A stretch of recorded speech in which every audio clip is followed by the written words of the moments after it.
Shalom, Bapak Ibu Guru dan staf YPK Gloria yang saya kasihi. Kita bertemu kembali dalam renungan singkat pada saat ini, terutama ketika kita sedang mempersiapkan diri untuk merayakan Jumat Agung dan Paskah minggu depan, yang tentunya akan sangat berbeda sekali dengan biasanya karena kita masih ada di masa tanggap darurat untuk COVID-19 ini. Mari kita mulai dengan membaca satu bagian firman Tuhan dari 1 Korintus 15 ayat yang pertama. Demikian bunyinya. Dan sekarang saudara-saudara, aku mau mengingatkan kamu kepada Injil yang aku beritakan kepadamu, dan yang kamu terima, dan yang di dalamnya kamu teguh berdiri. Saudara, kenapa Paulus mengatakan, aku mau mengingatkan kamu, jemaat Korintus, sekarang kepada Injil? Padahal Injil ini pernah dia beritakan kepada mereka. Padahal Injil ini mereka terima. Lalu kenapa Paulus harus mengingatkan sekali lagi kepada Injil ini untuk mereka? Nah, kemungkinan yang pertama adalah jemaat Korintus itu sudah lupa sama Injil Tuhan Yesus. Kalau dalam bahasa yang sederhana itu adalah mereka sudah blank sama sekali dengan Injil Tuhan Yesus. Seakan-akan dalam otak mereka itu Injil Tuhan itu sudah hilang. Sehingga mereka nggak bisa ingat lagi. Mereka nggak bisa ingat-ingat dan mengatakannya lagi. Karena mereka benar-benar sudah melupakan Injil Tuhan Yesus. Apakah itu memang yang Paulus maksud?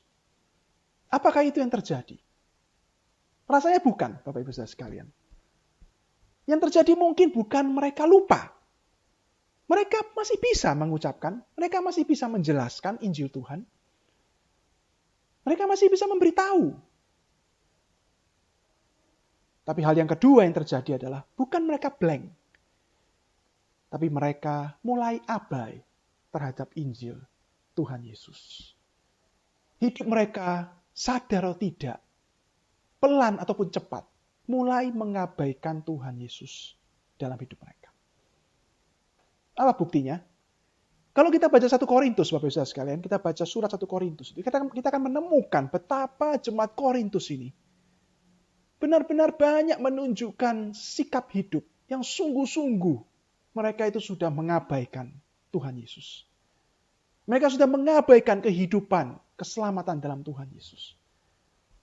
Ada dari mereka yang berzina. Ada dari mereka yang masih bermain-main dengan penyembahan berhala.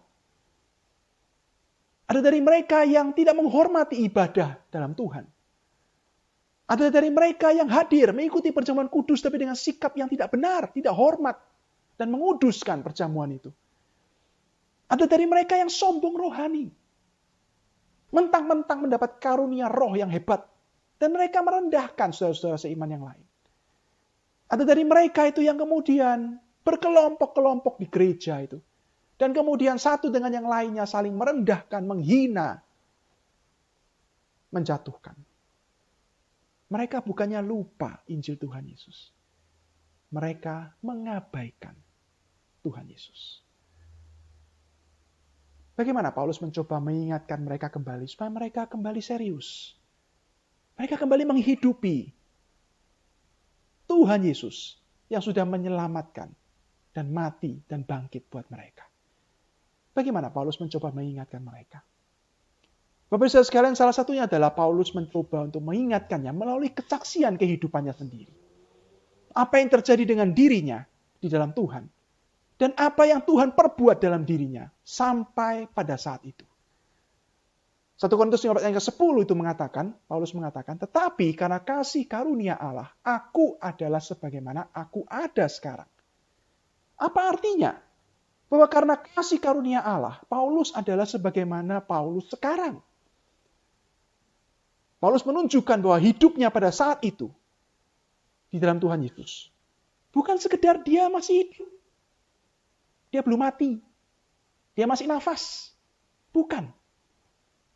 Tapi dia bersyukur kepada Tuhan. Dia melihat begitu besar anugerah Allah, kasih karunia Allah yang menyelamatkan dia, yang mempertobatkan dia, yang membawa dia kepada Injil Tuhan. Itu memberikan kepada dia hidup yang berbeda sekali dengan sebelumnya di luar Tuhan. Hidup yang berarti. Hidup yang meaningful. Hidup yang signifikan. Hidup yang arahnya itu jelas dalam Tuhan Yesus. Hidup yang dulunya itu berdosa, tapi sekarang hidup bagi Tuhan. Aku ada sekarang. Bukan semata-mata aku masih hidup, aku masih bernafas. Aku belum mati. Tapi hidupku saat ini sekarang. Karena anugerah Allah dalam Kristus yang besar itu. Injil yang aku terima itu. Membuat aku mempunyai hidup yang berbeda. Hidup bagi Tuhan. Hidup yang berarti. Hidup yang ada tujuan dalam Tuhan. Kita tahu Paulus siapa Bapak Ibu sebelum dia percaya. Dan kita tahu bagaimana hidupnya berubah di dalam Tuhan. Demikian juga dalam kehidupan kita. Kita ada sebagaimana kita ada sekarang. Kita bersyukur kita ada sekarang. Bukan semata-mata karena kita ini masih hidup, masih bernafas, masih sehat. Tapi saudara-saudara, ketika kita akan memperingati kembali Jumat Agung dan Paskah, memperingati kembali kematian dan kebangkitan Tuhan Yesus yang kita percaya. Anugerah Allah, kasih karunia yang besar itu, yang menjadikan kita seperti sekarang ini. Saudara, kita menyadari, Tuhan, aku masih hidup sekarang ini. Bukan semata-mata aku masih sehat dan kuat, tapi aku punya hidup yang berbeda di dalam Engkau. Aku punya hidup yang berbeda. Aku punya hidup yang berarti di dalam Engkau. Saudara, kita memahami ini, menyadari ini sekali lagi ketika kita akan merayakan Jumat Agung dan Paskah sebentar lagi. Di dalam anugerah Allah yang diberikan kepada kita yang gak layak sebenarnya ini. Tuhan, Kau menjadikan aku sekarang punya hidup yang berarti, yang berbeda dengan dulu. Aku masih sehat, aku masih hidup sekarang, aku masih bernafas. Tapi bukan itu. Aku punya hidup yang berarti dalam Tuhan Yesus. Nah, karena itu Paulus mengingatkan kemudian, bagaimana dia kemudian tidak mau menyia-nyiakan kasih karunia Allah yang besar itu dalam hidupnya. Karena aku sudah menerima anugerah Allah ini. Paulus mengatakan, aku tidak mau membuat sia-sia kasih karunia ini. Bahkan Paulus mengatakan, kasih karunia Allah itu yang memampukan dia, mendorong dia, mengingatkan dia, menuntun dia. Untuk dia bekerja keras, memberikan hidupnya bagi Tuhan. Sebagai Rasul Tuhan Yesus. Itu artinya Bapak-Ibu sekalian, pada waktu kita sudah percaya kepada Tuhan, ya, hanya karena kasih karunia dia menyelamatkan kita.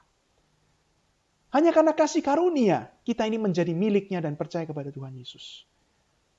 Tapi nggak berhenti sampai di sana. Kasih karunia Allah itu hadir dan terus bekerja dalam hidup kita. Mendorong kita, memampukan kita, menguatkan kita. Untuk kita bisa hidup bagi Tuhan, tidak menyia-nyiakan kasih karunia ini. Kita memberikan hidup kita. Kita menghidupi hidup yang meaningful, yang berarti ini. Dengan pertolongan kasih karunia Tuhan yang tidak pernah berhenti dalam hidup kita. Seperti yang disaksikan Paulus kepada kita. Bahwa kasih karunia Tuhan itu benar-benar mendorong dia, menguatkan dia, menuntun dia. Untuk dia bekerja melayani Tuhan dalam hidupnya. Bahkan ketika dia mengalami saat-saat yang lemah sekalipun. Kasih karunia Tuhan itu yang menguatkan dan tetap bekerja, mengingatkan dia, mendorong dia. Untuk terus setia dan hidup bagi Tuhan. Hidup yang berarti itu bagi Tuhan. 2 Korintus 12 Bapak Ibu adalah saat di mana Paulus menceritakan bahwa ada dalam dirinya itu sebuah duri dalam daging. Yang selalu membuat dia gelisah, yang membuat dia itu merasa lemah. Yang membuat dia nggak nyaman. Terutama ketika dia hidup melayani Tuhan setiap hari. Apa duri dalam daging itu? Paulus nggak pernah cerita kepada kita apa duri dalam daging itu. Tapi nampaknya itu membuat dia tidak nyaman Bapak Ibu. Karena dia mengatakan ini seperti utusan iblis yang selalu menggocoh aku. Membuat aku itu bergumul sekali dan merasakan kadang-kadang lemah sekali dalam hidupku ini. Dan dia berdoa kepada Tuhan sampai 3 kali dalam 2 Korintus 12 itu. Meminta Tuhan mengangkat duri itu, mencabutnya. Supaya nggak ada lagi dalam hidup ini. Supaya dia merasa dia bisa kembali melayani Tuhan dengan lebih lagi. Kalau kelemahan duri dalam daging itu diangkat Tuhan dari hidupnya. Tapi Tuhan tidak menjawabnya, Bapak Ibu. Tuhan mengatakan cukup, mengizinkan duri dalam daging itu ada dalam hidupmu. Tapi Tuhan mengatakan, cukuplah. Sebenarnya kasih karuniaku bagimu, Paulus. Sebab justru dalam kelemahan, engkau akan melihat, engkau akan merasakan kasih karuniaku, kuasaku yang sempurna, mendorong, menguatkan, menuntun engkau untuk melayani Tuhan. Bahkan engkau bisa sampai sekarang ini, melewati kelemahan itu. Ada kasih karunia Tuhan, kuasa Tuhan yang tidak pernah berhenti untuk mendorong Paulus hingga pada saat itu. Jadi Bapak Ibu Saudara sekalian, kelemahan Paulus itu tidak pernah diangkat Tuhan. Bukan berarti Tuhan kurang berkasih karunia dalam hidupnya. Tapi justru Paulus makin merasakan kasih karunia Allah itu. Yang memampukan dia, menguatkan dia, mendorong dia. Memberikan dia kemenangan untuk menjalani hari-hari pelayanannya. Walaupun dia tetap bergumul dan tetap mengalami duri dalam daging, kelemahan itu dalam dirinya. Justru di sanalah dia melihat kasih karunia Tuhan itu yang selalu mendorong, menguatkan, dan menuntun kehidupannya. Sehingga Paulus nggak bisa sombong. Paulus nggak bisa sombong. Dia merasakan sungguh-sungguh kuasa kasih karunia Tuhan dalam kelemahannya. Bagaimana dengan kehidupan kita, Bapak Ibu? Mungkin saat ini bukan duri dalam daging yang kita hadapi. Mungkin saat ini bukan seperti Paulus kita ini. Tapi kita sedang menghadapi memang situasi dari luar yang kadang membuat kita itu khawatir dan takut. Membuat kita bisa merasa lemah. Membuat kita itu merasa nggak cukup kuat untuk melawan situasi seperti ini. Dan kita mungkin kadang bertanya, Tuhan, sampai kapan ini akan terus kita alami? Tuhan, apakah akan begini terus hidup kita? 3 bulan, 4 bulan ke depan? Apakah akan begini terus? Kita berdoa, kita meminta kepada Tuhan. Tapi bagaimana kita akan menjalani hidup kita di tengah-tengah situasi yang melemahkan? Atau kadang-kadang membuat kita khawatir dan bergumul seperti ini. Firman Tuhan mengingatkan. Seperti Paulus diingatkan Tuhan. Ada kasih karunia Tuhan. Di tengah-tengah situasi yang lemah seperti ini. Dan justru jangan-jangan Bapak Ibu sekalian. Di tengah-tengah situasi seperti ini kita akan merasakan. Bahwa Tuhan sungguh-sungguh menunjukkan kuasanya. Menunjukkan kasih karunia anugerahnya yang luar biasa. Yang gak pantas sebenarnya buat kita itu. Yang membuat kita kuat. Yang membuat kita bisa menjalani hari-hari ini. Yang membuat kita terus bersandar kepada Tuhan.